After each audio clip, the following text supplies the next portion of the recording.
अरे बाप थंडीला वाजायला लागली, जर्किन बिरकिन घ्यावा लागन भाऊ. अरे अजून थंडी कमी आहे भाऊ, पुण्यात लय थंडी आहे. बरोबर येतो अरे भाऊ बाहेर बेर कुठं जावं नाही लागणार, पडलं धडलं. यार आपल्याला अर्जंट जावं लागणार आहे आता श्रीरामपूरला. अरे म्हाताऱ्याला अटॅक आला, लास्ट टोन तरी पाहावं लागणार आपल्याला. चला आता थंडी वाजू राहिली, तुम्ही जर्किंग बिर्किंग घ्या, चला आता जाऊ. आम्ही नाही श्रीरामपूरला भाऊ. नाही बाई भाऊ, उद्या दुपारी जाऊ आपण. हा भाऊ, लय थंडी आहे भाऊ. म्हाताऱ्याला आत्ताच मारायचं होतं का एवढ्या रात्रीचं? उद्या दुपारी निघू भाऊ.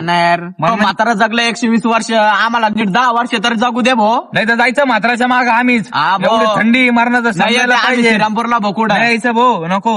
त्यामुळे नाही तो थंडीतच मिळाला, जावं लागेल काही करून भाऊ आपल्याला. पण नाही यायचं ना भाऊ. बरं तुमचे म्हातारे वारणार मग तेव्हा आम्हाला म्हणा, तुम्ही नाही यायचं ना भाऊ, जातो आम्ही, जाऊन दे.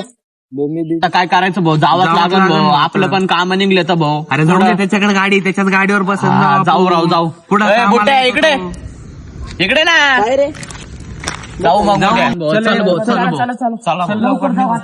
बाबा लय थंडी. अरे भाऊ तुला सांगितलं होतं ना, आम्ही काय उर्दू मध्ये सांगत होतो तुला एवढी थंडी आहे. अरे मग आता जावं तर लागेल ना. अरे बाळाची थंडी भाऊ. थंडी श्रीरामपूर आज आला बी नाही, पुढं किती थंडी आता असेल. म्हातारा मेलं, आता काय करणार त्याला? श्रीरामपूरची थंडीत घुसली गाठीत. थंडी वाजू राहिली भाऊ.